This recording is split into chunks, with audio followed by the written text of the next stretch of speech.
أسهل طريقة لتقليد السديس، تابع معي الفيديو الأخير لكي تحفظ النغمة. أول شيء نبدأ بالنغمة، بعدها نتدرب عليها.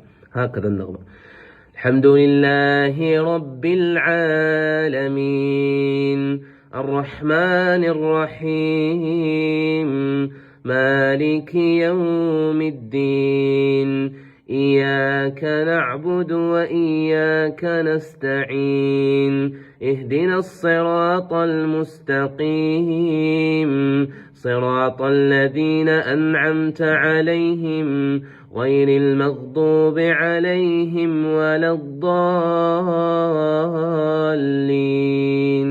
نحفظ النغمة هكذا: